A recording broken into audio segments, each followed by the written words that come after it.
নতুন প্রজন্মের ভোটারদের রাজনৈতিক ভাবনা, প্রত্যাশা ও ভবিষ্যৎ বাংলাদেশ নিয়ে মতামত জানার লক্ষ্যে অনুষ্ঠিত হয়েছে মিট দ্য জেনজি শীর্ষক মতবিনিময় অনুষ্ঠান। অনুষ্ঠানে প্রধান অতিথি হিসেবে উপস্থিত ছিলেন এম.এ. কাইয়ুম, ঢাকা 11 আসনের বিএনপি মনোনীত সংসদ সদস্য প্রার্থী এবং বাংলাদেশ জাতীয়তাবাদী দল বিএনপির নির্বাহী কমিটির মাইক্রোক্রেডিট বিষয়ক সম্পাদক। অনুষ্ঠানে জেনজি প্রজন্মের তরুণরা সরাসরি প্রশ্ন করেন এবং প্রধান অতিথি সেসব প্রশ্নের উত্তর দেন।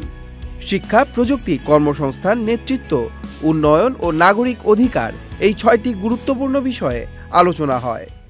আমরা একটা বৈষম্যহীন সমাজ চাই।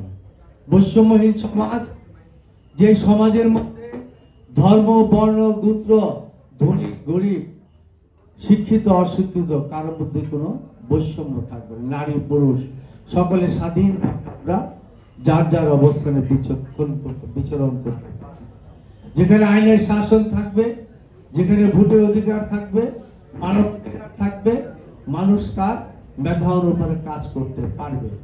তবে ব্যক্তিগত জীবনে আমি বিশ্বাস করি আগামী দিনে আমরা একটা বৈষম্যহীন উন্নত একটি কল্যাণ রাষ্ট্র বাংলাদেশ আমরা তৈরি করতে চাই।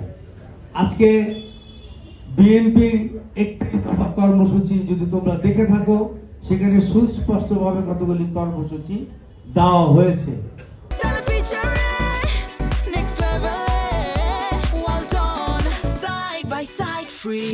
সারা দেশে যাই হোক না কেন, ঢাকা 11 আসনে আমি মাদক, সন্ত্রাস এবং চাঁদা মুক্ত একটি ঢাকা 11 আসন মডেল তৈরি করতে চাই এবং এই সন্ত্রাস, চাঁদা এবং মাদক মুক্ত করার জন্য আমার কর্মসূচি ইতিমধ্যে আমি শুরু করেছি। ডোর টু ডোর আমরা সার্ভিস সেবা পৌঁছে দিতে পারবো না। প্রত্যেকটা মহল্লার মধ্যে আমরা সোসাইটি ভিত্তিক, যেমন বাড্ডা ডিআইটি প্রজেক্ট, আফতাবনগর, বনশ্রী, বাড্ডা আমাদের কিছু জায়গা হয়েছে।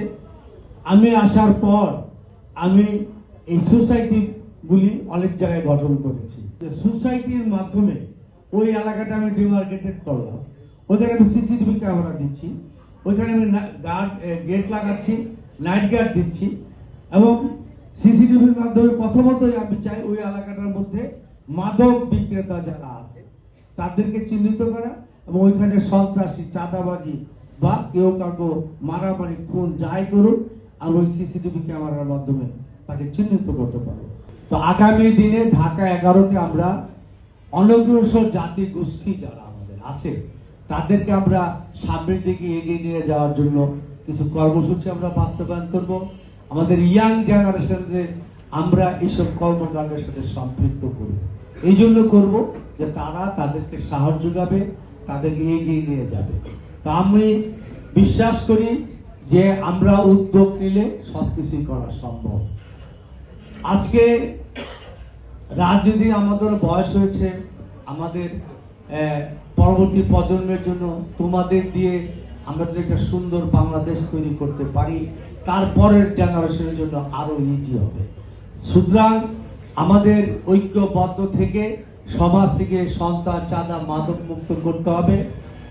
অনুষ্ঠানে তরুণদের রাজনৈতিক সচেতনতা বাড়ানো এবং গণতান্ত্রিক প্রক্রিয়ায় তাদের সক্রিয় অংশগ্রহণ নিশ্চিত করার আহ্বান জানানো হয়। আয়োজকদের মতে এ ধরনের উন্মুক্ত প্রশ্নোত্তর ভিত্তিক আয়োজন তরুণ ভোটারদের সঙ্গে রাজনৈতিক নেতৃত্বের সরাসরি সংযোগ তৈরিতে গুরুত্বপূর্ণ ভূমিকা রাখবে। Tanmoy Mahmud, channel I.